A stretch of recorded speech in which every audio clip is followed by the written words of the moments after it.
Hello and welcome back to the Aslan Health Podcast. Please like, subscribe, and follow this program for more. Thank you for joining me today for this three-part series called Caffeine, Reveal, Reset, and Renew. In this episode today, I'll reveal the truth about caffeine, both good and bad. We're going to take a deep dive into what caffeine really is and how it works in our bodies. Why so many of us absolutely love our daily caffeinated beverages. Once we understand the truth about something like caffeine, we can make wise choices and truly enjoy it without guilt or misunderstanding. So stay with me and let's pull back the curtain on caffeine and reveal what's really going on with our beloved pick-me-up. Are you ready? Welcome to the Aslan Health Podcast, where science meets soul. Your host for this program is Dr. Mike Hauman, an experienced physician, a certified functional medicine provider, a certified insight coach practitioner, and a devoted follower of Jesus Christ. If you're tired of feeling stressed out, exhausted, overwhelmed, or stuck in survival mode, you're in the right place. So take a deep breath. Let's be transformed by the renewing of our minds. Here's Dr. Mike.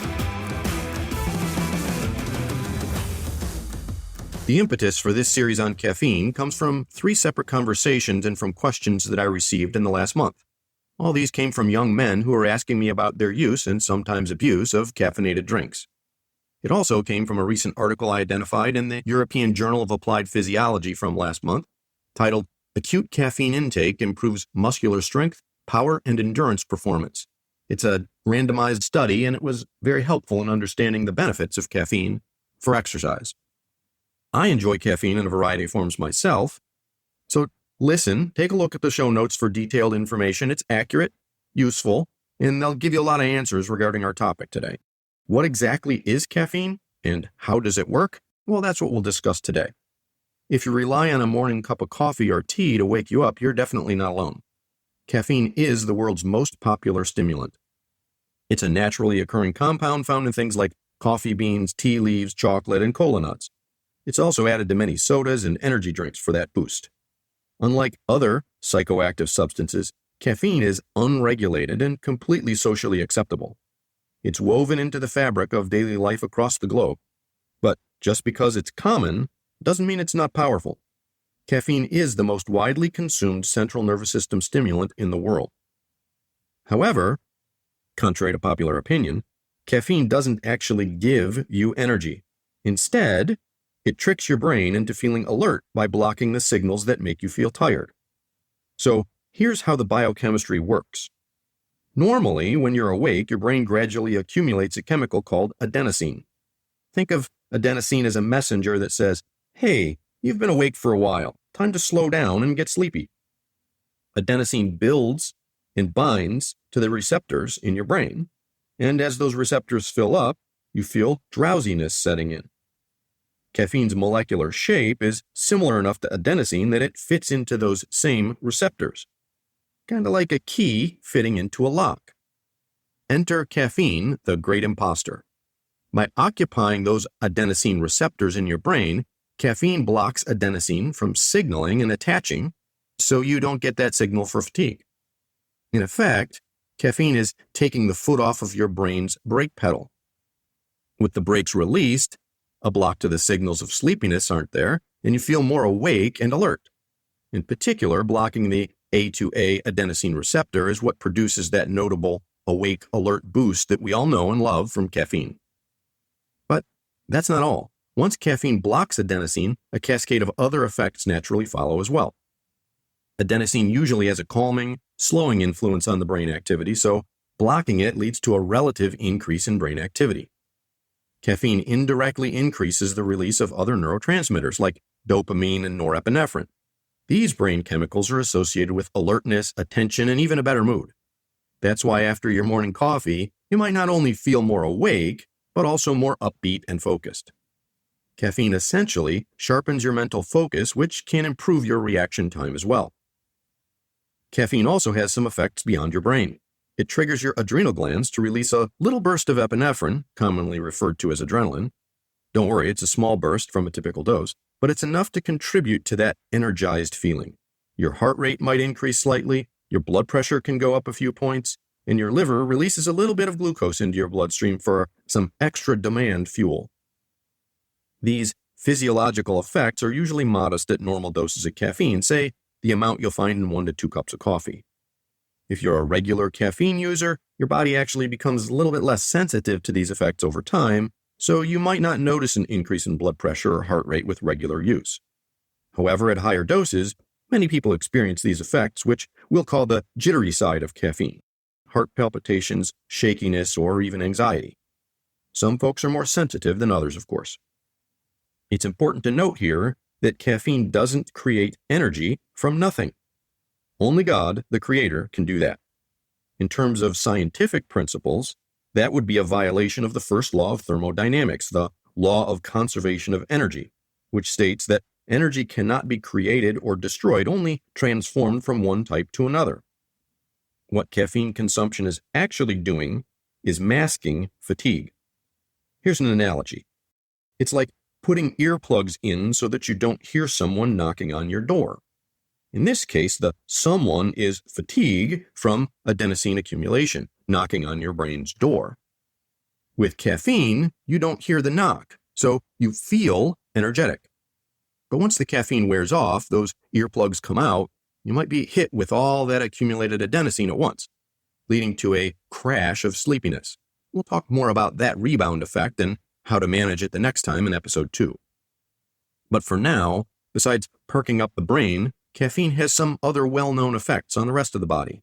For one, it's a mild diuretic, meaning it can increase urination slightly. So if you've noticed that you need a bathroom break after your coffee, that's why.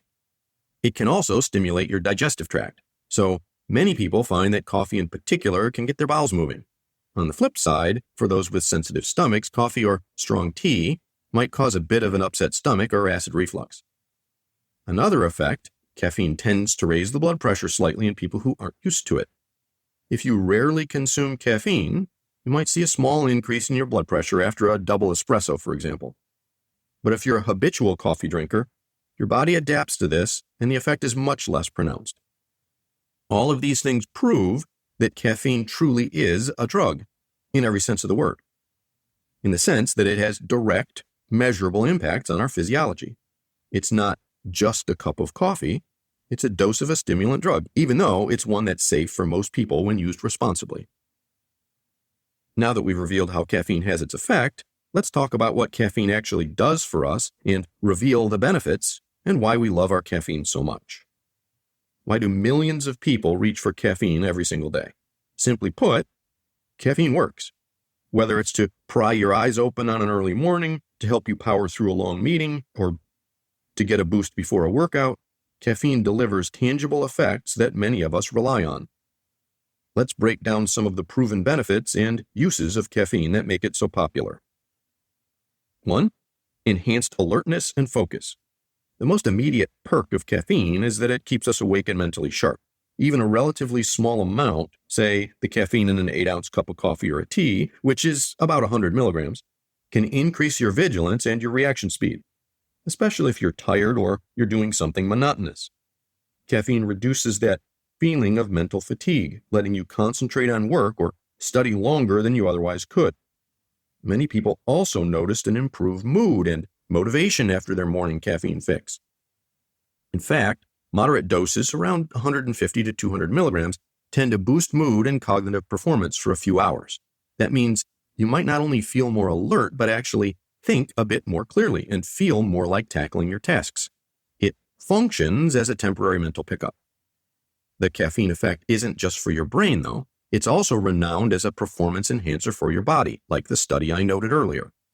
Athletes have used caffeine for decades as a legal ergogenic aid, which is a fancy term for something that improves physical performance. Endurance exercise seems to get a particular enhancement. Research shows that caffeine allows people to run, cycle, or swim longer before they feel exhausted. Part of this is because caffeine can reduce your perceived exertion. In other words, that marathon or long bike ride actually feels a bit easier when you've had caffeine, so that you can keep going. It may even reduce the sensation of pain during exercise, helping you to push through that final mile or the last few reps. And when it comes to strength and power, caffeine can also give you a lift there. Studies, including studies of studies, which are called meta-analyses, they found that a dose of around 3 to 6 milligrams per kilogram of body weight, so that's roughly 200 to 400 milligrams for the average adult, about 30 to 60 minutes before exercise, can increase muscle strength and endurance significantly. It's no wonder that caffeine has been called an endurance athlete's best friend. Out of all the supplements and substances out there, caffeine is the one that's most researched and proven to be able to increase athletic performance. Another common use is as a metabolic booster for weight management. If you read the ingredients on over-the-counter fat burner pills or weight loss supplements, you'll almost always find caffeine listed. That's because caffeine slightly elevates your metabolism and increases fat burning. Now, we have to keep expectations realistic. It's a modest effect. It's not a magic fat melter. But caffeine does stimulate thermogenesis, which means your body generates a bit more heat, which burns a few extra calories. And it can also act as an appetite suppressant for a short window of time. This 1-2 combo can assist in managing or maintaining your weight. In fact, some observational studies have noticed that people who increase their caffeine intake tend to gain less weight over the years, compared to those who don't use caffeine at all. To be clear, you can't outdrink a bad diet with coffee. Caffeine isn't a weight loss silver bullet on its own. However, as part of a healthy lifestyle, it might give you a slight edge in preventing gradual weight gain, or to help you stick to a calorie-controlled plan more successfully. Another notable effect is improved mood and brain function. A lot of us would simply say, coffee makes me feel happy. There's some truth to that. By increasing dopamine and other neurotransmitters, caffeine can enhance your mood and even temporarily ease the blues. Some research has even found lower rates of depression among regular coffee drinkers. Of course, there is a caveat. Too much caffeine can backfire. It can increase your anxiety, nervousness, especially if you're prone to anxiety or you overdo the dosage. The key, as with most things, is finding the right amount, one that provides mood enhancement and increased alertness without causing the jitters or anxiety. That sweet spot, of course, is different for everyone. Let's talk about the long-term health associations related to caffeine use. If you're a coffee or a tea drinker, you'll be glad to hear that the habitual, moderate caffeine intake is linked with some very positive health outcomes. Large population studies, we're talking tens of thousands of people observed over the span of many, many years, they've found that those who regularly consume coffee or tea tend to have a lower risk of several chronic diseases, including type 2 diabetes and heart disease, compared to non-consumers. They've also observed a bit longer lifespan on average of coffee drinkers. A comprehensive review of numerous studies suggested that consuming about 3 to 4 cups of coffee per day was associated with the greatest benefits. These moderate coffee drinkers had the lowest rates of a variety of ailments. Moreover, the risk of dying from any cause was lower in moderate coffee consumers. Now, a couple of thoughts on this. These studies show correlation, not necessarily causation. It might not be the caffeine itself providing the health benefits. Coffee and tea are rich in antioxidants and polyphenols, great compounds. They would be part of the reason for the benefits noted. Or it could be that people who drink moderate coffee, instead of indulging in something less healthy, have better health-conscious habits overall. We don't know for sure. But the bottom line of this research is very reassuring. Simply, enjoying a few cups of your favorite caffeinated coffee or tea daily is safe for most healthy adults and might even be very beneficial in the long run. It certainly doesn't appear to shorten lifespan or damage your health when used in moderation. Quite the opposite has been noted in many studies. With all these upsides, there's no wonder caffeine has become such an integral and enjoyable part of life for so many of us. From that morning jolt to alertness and a boost for our workouts to potentially even helping us live longer, healthier lives, caffeine can be a powerful ally. God has given us many good gifts in nature. The coffee bean and the tea leaf are some of those little blessings. But as we all know, every coin has two sides. Our mission in this Reveal episode was to reveal the truth about caffeine and to understand how it works. In the next episode, however, we need to reset from dependence, which is the other side of caffeine's story, the potential downside. We'll talk about how that daily habit can lead to tolerance and dependence, and what happens when you try to cut back. We'll also discuss how to reset your relationship with caffeine personally if you need to do so.